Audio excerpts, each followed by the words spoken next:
देखो bill rate split lens, ये क्या होता है कि आपने वही जो हम कहानी करते हैं हमेशा, ये वैसे ही कहानी आएगी। आई तो आपके जैसे एक बार आई भी थी, एक बार शायद आया हुआ ही प्रॉब्लम है कभी। ठीक है, नहीं तो सेम इस तरह का एडवांस आर्काइव में जरूर दिखेगा आपको, बहुत पहले का आया हुआ बिलेट स्प्लिट लेंस। ठीक है, तो ये लेंस था पूरा, आपने फिर वही स्प्लिट कर दिया उसको।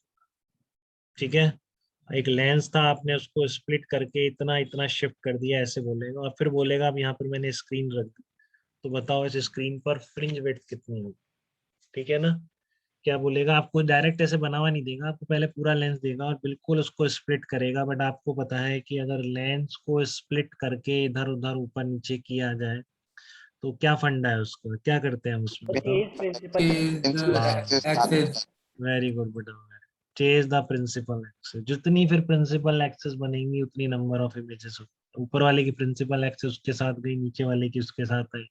ठीक है, तो जैसे मैंने आपको स्प्लिटिंग ऑफ लेंस में बताया था, बिल्कुल वैसे ही सबसे पहले आपको क्या करना पड़ेगा, इसकी इमेजेस बनानी पड़ेगी। ठीक है, तो अब आगे के लिए, क्योंकि सारी ये वाली रेज सारी वहां मिला देगा, ये सारी वहां मिला देगा, तो आगे के लिए इन पॉइंट से आगे वेव्स चलेंगे। ठीक है, अब फिर से क्योंकि एक ही सोर्स से बन रही हैं ये दोनों सोर्सेस, इमेजेस हैं दोनों बट आगे के लिए सोर्स। ठीक है, तो डेफिनेटली ये कोहेरेंट होंगे। ठीक है, तो इसलिए जब आप बहुत दूर यहाँ से स्क्रीन रख देंगे तो आपको बहुत ही क्लियर सा फ्रिंज पैटर्न वहां पर दिखना चाहिए। अब बात आती है कि यहाँ से कंटिन्यूअस लाइट भी आ रही। ठीक है ना, जो स्पेस कर दी यहाँ से भी तो जा रही है, तो जा रही है, बट ये डिस्टेंस बहुत कम करते हैं तो वो नेग्लिजिबल होती है एक तरह से, थोड़ा सा डिस्टॉर्ट जरूर करेगी। आपकी जो डार्क फ्रिंजेस होंगी वो आपको एकदम डार्क नहीं दिख रही होंगी, इतना जरूर चेंज करेगी थोड़ी सी लाइट जो बीच में से निकली। ठीक है, बट ये इतनी ज्यादा नहीं है कि आपका वहां पर इंटरफेरेंस ना दिखे, आपको प्रॉपर इंटरफेरेंस दिखता है वहां पे। ठीक है, तो पूरी इसी कहानी पर बेस प्रॉब्लम जो ये बिलेट स्प्लिट लेंस की मैंने आपको बताई है, इस तरह का प्रॉब्लम डेफिनेटली बन सकता है। मुझे ध्यान नहीं आया हुआ है कि दूसरा है, बट ऐसा है एडवांस आर्काइव। ठीक है ना, in figure shown capital S is a monochromatic point source capital S emitting light of wavelength 500 nanometer. There are a thin lens of circular shape and focal length 0.1 meter is cut into two identical halves, L1 and L2. ठीक है, by a plane passing through the diameter L1 and L2 separated by 0.5 mm. बहुत अच्छी बात है। ठीक है, यहाँ से काटा और इसको ऊपर नीचे शिफ्ट कर दिया, और दोनों के बीच की डिस्टेंस सेपरेटेड बाय 0.5 है, तो दोनों के बीच की डिस्टेंस ही होगी मेरे हिसाब से, तो आधा कर दोगे।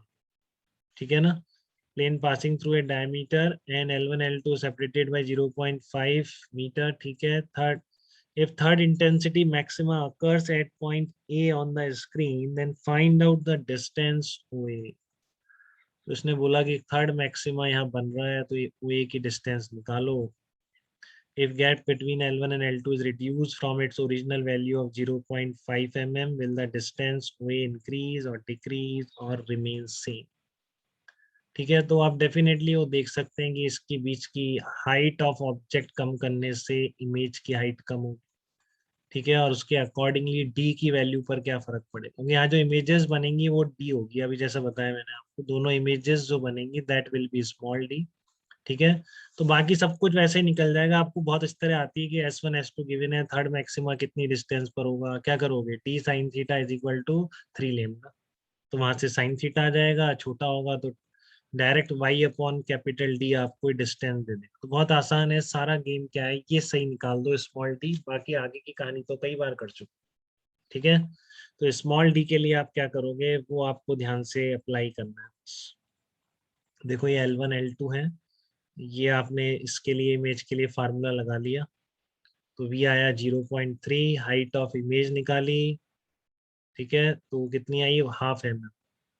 ठीक है, मतलब इस लाइन से ऊपर उल्टी आ गई होगी इमेज। ठीक है, तो ये I1 हो जाएगी, तो बिल्कुल सेम इधर भी I2 बनेगी। ठीक है ना, तो ये तो था ही आपके पास यहाँ तक है, तो इस टाइम तो ये हाइट ऑफ इमेजेस निकाली। ठीक है ना, इसका भी 2hi ऐड कर दो बस इस बीच के डिस्टेंस, तो आपको दोनों के बीच की स्मॉल डी मिल गई। तो कितना आसान है, बस ये कैलकुलेशन सही करनी है, फिर तो कुछ भी नहीं है ऐसे कुछ। ठीक है, ये कैलकुलेशंस अगर सही हो रही हैं ऑप्टिक्स के प्रॉब्लम में, तो कोई दिक्कत नहीं है। तो पहले लेंस फार्मूला लगा के देखो, 0.15 था बेटा, ठीक है ना, ये डिस्टेंस दे रखी थी ये वाली 0.15, तो यू की वैल्यू 0.15, फोकल लेंथ दे रखी है, वी निकाला 30 सेंटीमीटर, ठीक है। हाइट ऑफ इमेज निकाली 30/15, तो 2h0, तो 1/2 mm, और इमेज उल्टी थी तो इसलिए I1 लोकेट किया, I2 लोकेट किया। तो बीच की डिस्टेंस कितनी आ गई, देखो ये भी हाइट भी हाफ mm आ रही है, ठीक है, ये बीच की डिस्टेंस भी हाफ है, इधर भी हाफ होगा, तो half plus half plus half, तो कितना आ गया 1.5 mm आपका स्मॉल डी आ गया। अब यहाँ पर आपने वी भी निकाला था, कितना था 30 सेंटीमीटर, वी कितना आया 30 सेंटीमीटर, तो यहाँ से स्क्रीन कितनी थी 1.3 मीटर, तो आपको क्या मिला, कैपिटल डी भी मिल गया, ठीक है ना, कैपिटल डी भी मिल गया यहाँ से, कैपिटल डी मिला 1.3 माइनस 0.3, 1 मीटर लो, बहुत आसान हो गया, स्मॉल डी तक निकल आया, कैपिटल डी निकल आया। अब थर्ड मैक्सिमा की कंडीशन आपको पता है, पहले यहाँ तक तो दिक्कत नहीं है बेटा, ये बिलेट स्प्लिट लेंस से इमेजेस बनाने में, स्प्लिटिंग ऑफ लेंस से जो ऑलरेडी दोनों मतलब पहले कर चुके हैं अपन, जो भी इन दो पार्ट में अपन जो कुछ कर रहे हैं, इनके इंडिविजुअल एग्जांपल्स ढंग से कर चुके हैं, तो आपको यहाँ पर जस्ट कंबाइन करना है, ठीक है, आपको यहाँ पर जस्ट इन दोनों को क्या करना था, कंबाइन करना था, बाकी कुछ नहीं करना। तो कितना निकल के आया आपका ये, थर्ड मैक्सिमा के लिए d sine theta is equal to 3 lambda, ठीक है, तो y आ गया 3 lambda into capital D upon small d. अब क्या है, आपका गैप की बात कर रहा है, तो गैप इंक्रीज कर डिक्रीज करोगे तो हाइट ऑफ ऑब्जेक्ट कम हो जाएगी, हाइट ऑफ इमेज कम हो जाएगी, टी कम हो जाएगी, ठीक है। और from y is equal to third maxima का y ये निकल के आया, तो आपका y क्या होगा, डी कम होने से बढ़ जाएगा, तो ओ ए डिस्टेंस जो थर्ड एक्स मैक्सिमा की यहाँ से डिस्टेंस है, अगर आप इन दोनों का गैप कम करते हो तो वो डिस्टेंस क्या होगी, बढ़ जाएगी। फिर से देख लो एक बार, क्या कह रहे हैं, गैप आपने कम किया दोनों लेंस का, तो डेफिनेटली हाइट ऑफ ऑब्जेक्ट कम हो गई, क्लियर है ना बेटा। यहाँ से अगर इसको कम कर दोगे इसको, तो प्रिंसिपल एक्स से नीचे आ जाएगी ना, तो ये हाइट ऑफ ऑब्जेक्ट ही तो कम होगी, ठीक है। हाइट ऑफ ऑब्जेक्ट कम है तो हाइट ऑफ इमेज भी कम है, हाइट ऑफ इमेज कम है तो आपकी डी स्मॉल डी भी कम, इमेजेस के बीच की डिस्टेंस स्मॉल डी कम होगी तो वही बढ़ जाएगी, तो जो आपका थर्ड मैक्सिमा है वो यहाँ से ज्यादा डिस्टेंस पर दिखने लगे। बोलिए बेटा, क्लियर है बात इतनी आपको एकदम। हाँ, हाँ बताइए। इसमें ओ पे मतलब 2 लैम्डा पे होगा, नहीं होगा क्या थर्ड मैक्सिमा? अरे अंश बहुत भयंकर कंफ्यूज हो गया आप तो, फर्स्ट मैक्सिमा कहाँ होता है बताओ। सर ओ पे होगा ना? अरे नहीं, फर्स्ट मैक्सिमा सर लैम्डा पे। हाँ ये सेंट्रल मैक्सिमा है बेटा, नए बच्चे बहुत ज्यादा इस तरह पढ़ रहे हैं, सीपीए वाले सब पता रहता है, आगे पीछे कहीं पूछ लो, ठीक है, तो आप भी ओके ध्यान सर। से पढ़िए। ये सेंट्रल मैक्सिमा है जहाँ पार्ट डिफरेंस 0 होता है, फर्स्ट मैक्सिमा का मतलब path difference lambda, second maxima 2 lambda, third maxima 3, वो आपका डिस्ट्रक्टिव इंटरफेरेंस में होता है, ठीक है। ये फर्स्ट मैक्सिमा मतलब लेमडा/2, सेकंड मैक्सिमा का मतलब कितना होता है 3 लेमडा/2, इस लैम्डा तरीके से। बाई।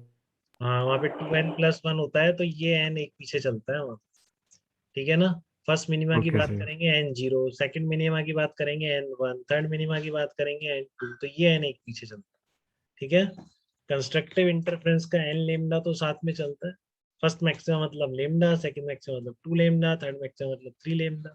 क्लियर है अंश आपको बिल्कुल बेटा। Yes sir, yes sir. तो वो सेंट्रल मैक्सिमा है जहां पर हम बोलते हैं कि पार्ट डिफरेंस 0 होता है, ठीक है। तो ये बात क्लियर हो गई आपकी, बहुत अच्छी बात है।